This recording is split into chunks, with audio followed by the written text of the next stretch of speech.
Question of the morning. This is a big one.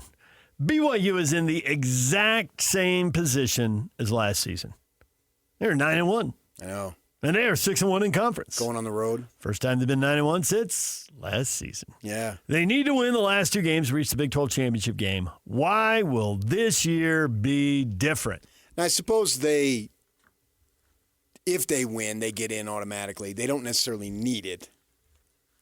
They could still potentially get in. To the Big 12 title game? They might be the ones who win the tiebreaker, depending on how these games play out and who's in them. Shockingly, the Utes lose. Or something, Yeah. Well, but if it were a two-team tiebreaker, they would have the advantage over Utah. That's one of the teams they don't have to worry about so much. But at Cincinnati, they'd be in a bad spot if they lose to Cincinnati, and Cincinnati ends up on 2 losses, where they sit right then now. Cincinnati loses the following week. You see what I'm saying? That could happen. There's lots of stuff that's out there. Yeah.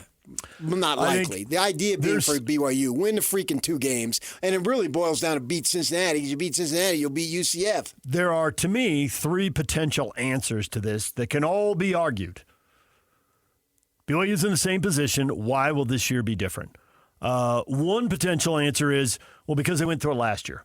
And they know better, and they know what they're up against. They got a bunch of guys now who are, and there's always new people on the team. It's not the exact same team, obviously, but there are a bunch of key players who know the deal, can send the message, and mentally it feels different. That's one.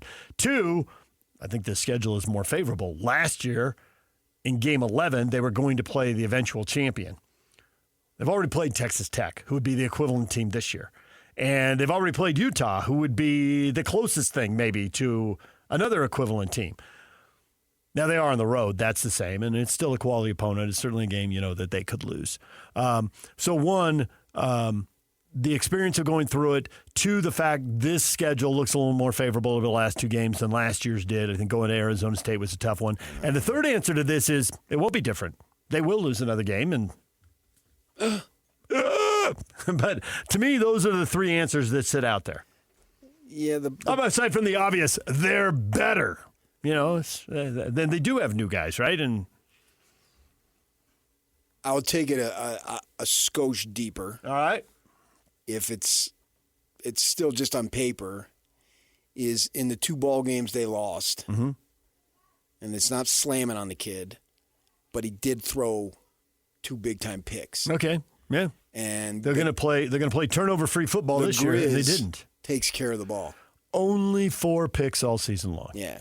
Now he could get one that could be devastating. Sure. Yeah.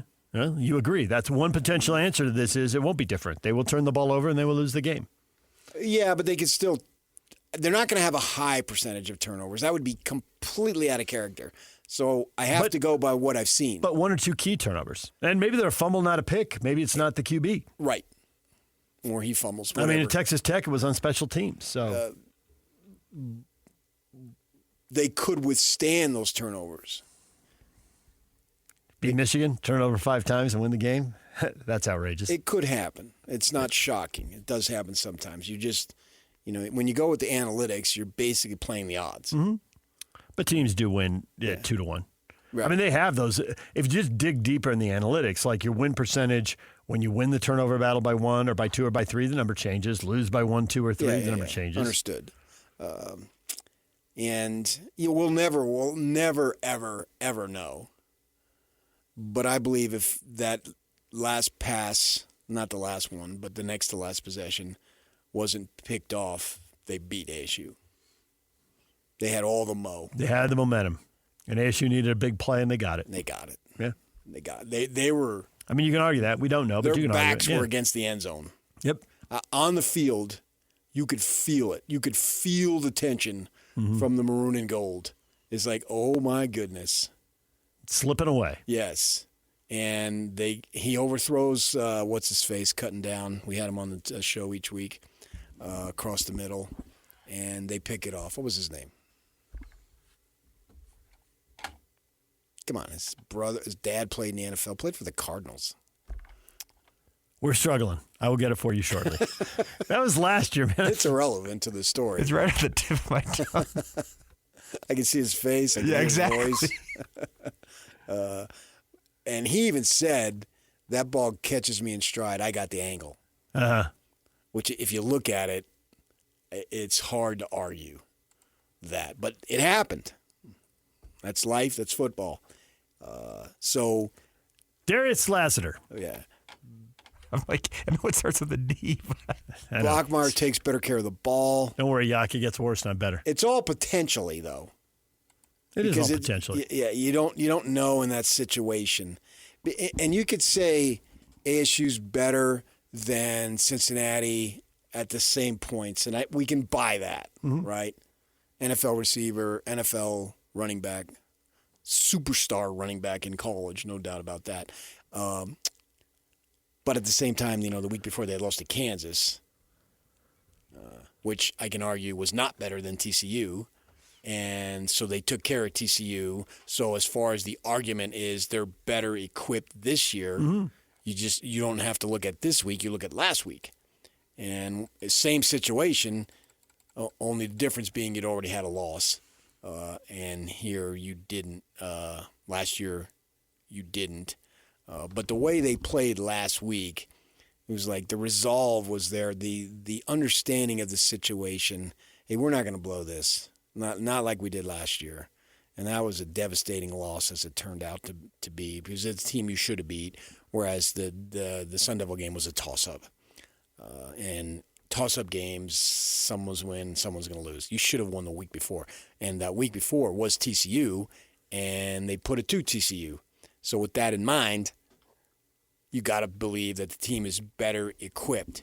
You've got a healthier L.J. Martin, right? Knock on wood, he stays healthy in this game. I don't necessarily think they need him to beat UCF, but I think they need him to beat Cincinnati on the road. A desperate Cincinnati team, which started off great, ascended to 17 in the rankings, and then has fallen flat on their face. And so what are they going to do about that, right? So you're never going to find a more desperate Cincinnati team than Saturday night. That's just a fact. So can they match that? I think they can. I think special teams, oh, man, it's hard to be better than they were last year. It would just really be hard. So they were going to naturally take a drop to a degree, but they can't have any bleep-ups on special teams. You can't drop a freaking punt when you're transferring the ball from your hands to your feet. You can't drop a punt on the receiving end. You cannot do that. Can't have shanks like they did against Texas Tech. Right, but I'm assuming that with the change that they don't have that. Farron, he needs to come through. He's had a good season. He's had a couple of misses, but that's why we remember him, because he's been so good. You know what I mean? If he wasn't as good, the misses wouldn't be as pronounced. But, oh, my gosh, he missed it? Yeah. We're freaking out. That just means he's really good. So they got to do all those things. And if they do all those things, they can win. But obviously, we don't guarantee anything. Your level of confidence, I'd say mine is about 70%. That's a good number. That was actually I was debating between 70 and 80. I don't know if I can go 80. I don't like the travel. Travel is a problem for college kids. I think they're leaving a day early. You can do it, and they have done it. And usually when you see a team win when they're traveling 2 or 3 time zones, either you're seeing a really good team just take care of business, or you're seeing a bad team and they're just going to lose. It doesn't matter. You can give them the advantage. Is Arizona a really good team? Because they just did it last week.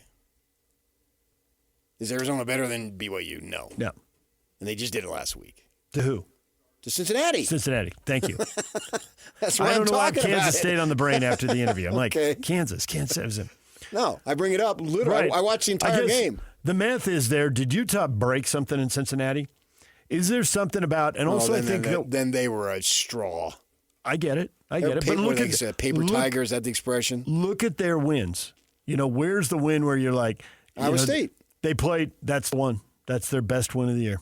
Yeah, but so many of these teams, that's all they got. What is Indiana's big win? But to the point though is that they haven't beaten anyone as good as BYU.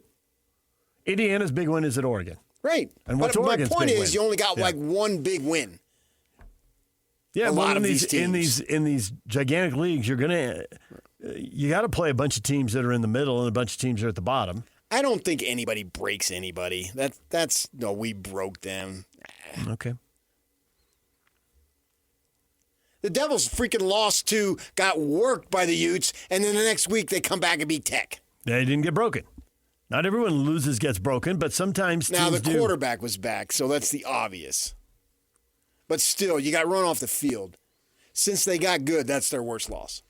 By far. If Cincinnati loses this game, is it just a case of Cincinnati being who they are, that they can't compete with the best teams? I like that theory. They split with Arizona and Iowa State, who we think are both good. They're good. But not very good. Not great. Not elite.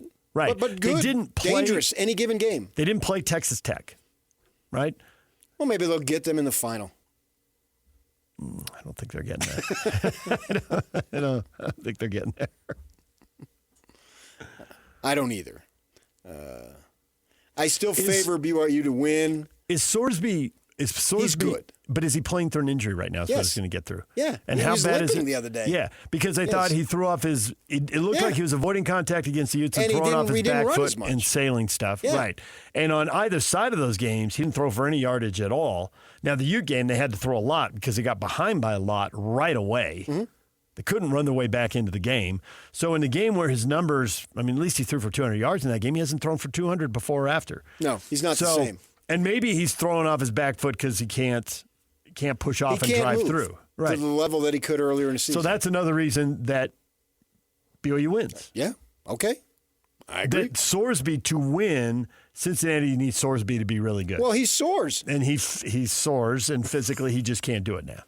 I mean, when they beat Iowa State, he was on fire, and they were on fire. It wasn't just him. And they were on fire in the first half. I mean, they came out in the first half, and the crowd was into it, and Iowa State got down and just they needed a halftime to regroup, and by then Cincinnati and maybe lost a little of their this edge. is who they are. They're a decent team. They're not great. And two, they've had 3 losses, 2 in conference, and 2 of the 3 losses have been close. And have been to teams that are decent. Yes. Right. Yes. So they So that's beat, really not that bad. right. They beat decent Baylor and Iowa State. Mm-hmm. They lose to decent Nebraska and Arizona. Right. Close games, though. And BYU and Utah are going to be the best 2 teams they play all year long. And Utah worked them. Now, Cincinnati had to go and play a late-night game. The travel was working against them. Different. And the kickoff time was working against them because they were in the last TV window. Yes. So Cincinnati's playing at a weird time on their body clock. BYU does catch a break in that this is not an 11 a.m. or a 10 a.m. game here, a noon game there. That's a break, 6 o'clock. All right, DJ and PK, it's 97.5. You got a winner already, Ak? You're all good? All right. We'll give away more Jazz tickets to see Oklahoma City, and the Jazz play Friday night at the Delta Center. We'll do that coming up at 9:30. Stay with us.